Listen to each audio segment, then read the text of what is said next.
Over the years running this business, that's 10 years or so, we've had 12 young people come through the business as possible apprentices, sometimes just labourers or work experience. Sometimes they've gone on to an apprenticeship. Quite often they've not completed it. We're losing our latest possible apprentice. He's moving on for personal reasons, hopefully continuing his training elsewhere. And we've decided not to take anybody else on yet. However, strangely, I've had 3 inquiries within the last week of people hoping to work for us. And so with all this in mind, I've drawn up a short list of 10 things that I would look for if I was looking again for an apprentice, which I'm not, but I probably will be again eventually. But the person would have to meet these high standards before I even consider them. So number 1, and this encompasses the rest, is I'm looking for character over competence. What that means is I've learned and I've been taught by people much wiser than me that if you can find somebody of good character, that person is going to be much more of an asset to the business than someone who thinks they know it all and maybe does know a lot, but perhaps doesn't have good character. So if I can find somebody who's easy to get along with, who turns up on time, who does what I ask them to do, who's reliable, then even if they arrive in my business knowing nothing, that they're teachable, they're willing to learn and to work hard, then they will make themselves useful far quicker than somebody who is perhaps arrogant or turns up late or has a certain amount of expertise but is too rigid in their thinking. So character over competence, that's absolutely key. You don't need to arrive in the business knowing it all. Your place, especially as an apprentice, is to learn. So have the mentality of a learner, a willing learner. Number 2, responsibility, a sense of personal responsibility. And I'm not just talking about the sort of thing you put on a CV where you say, I am a responsible person or something like that. What I'm talking about is a genuine attitude of responsibility for your own life, an acceptance that you are the one who is in charge of your personal growth and development and your future income. So this is the opposite of what I've come to call an employee mentality. So that's just my phrase for the negative side of people who think that there's a job out there waiting for them that's somehow owed to them, and a certain level of income that is somehow owed to them, perhaps because they've Googled online, it says you should get paid X amount if you do this particular job. And there's some business out there that should just provide. You know, someone else is my provider. Someone else is there to give me a job role and an income and security and all that sort of stuff. So I'm not interested in somebody with that mentality. I'm interested in somebody who says, I am responsible for my progression and I am going to make myself an asset to a potential employer. Because for me as an employer, if I meet somebody like that, then I will happily pay them what they're worth if they're showing their worth first. But I'm not particularly inclined to just offer somebody the world because they feel that it's owed to them. So you ultimately are responsible for your life, your training and everything. And if you were to be an apprentice in my business, I'm not saying I don't have some responsibility for training you, but my first priority is earning money for my family, looking after my customers, and running a functioning, profitable business. And you would have to accept that you're just a part of that, and your only reason for being there is if you contribute. And so the extent to which you contribute, you will get rewarded. But nothing is particularly owed to you without you taking responsibility for claiming it and deserving it. So connected to that, number 3, I would be looking for someone with an investment mentality. So what I mean is you have to accept that in life the rewards for your hard work often come further down the line, and there might be long periods of giving and working hard before you see the reward. But all hard work does have a reward. Sometimes you just have to be patient, and sometimes you have to be a little bit trusting, which might feel risky. But if you make something of yourself, then your employer would be a fool not to reward you.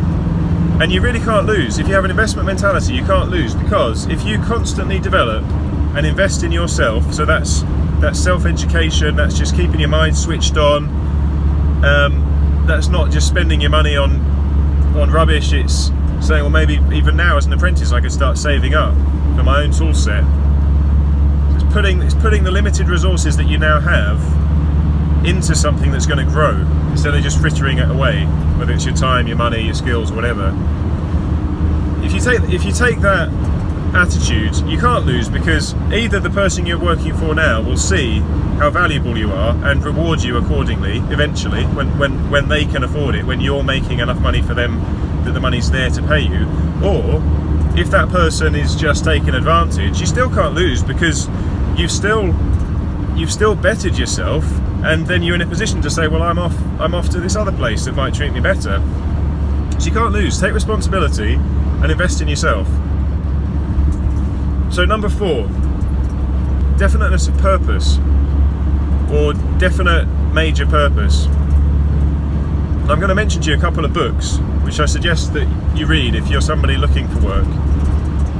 Now, this phrase comes from a book called Think and Grow Rich by Napoleon Hill, and he was tasked by one of the great industrialists in I think it was 1920s, 1930s America, and I might remember this wrong, but I think it was Andrew Carnegie who said to this guy Napoleon Hill, he said, I want you to study what made me successful and what made all the other great men of our era successful, and I want you to spend about 20 years doing it and write a book of it. And so, as you can imagine, this book is pretty valuable and has some pretty good insights in it. And there's loads of wisdom in it, but one of the main points, and the starting point, he says, of all success is definiteness of purpose.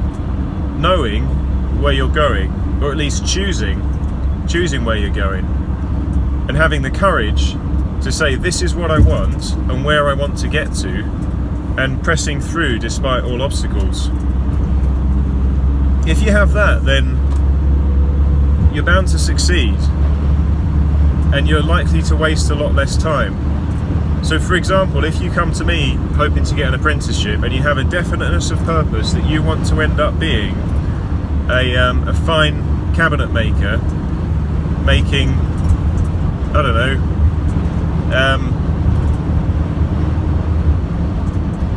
making solid oak, handcrafted, dovetail drawed pieces of furniture, that sort of thing. If you've got a definite vision in your mind, that's what you want, then you'll be able to weigh that against what I in my business actually do, and you might discover we don't actually really do that, even though you've seen some images that you quite like online.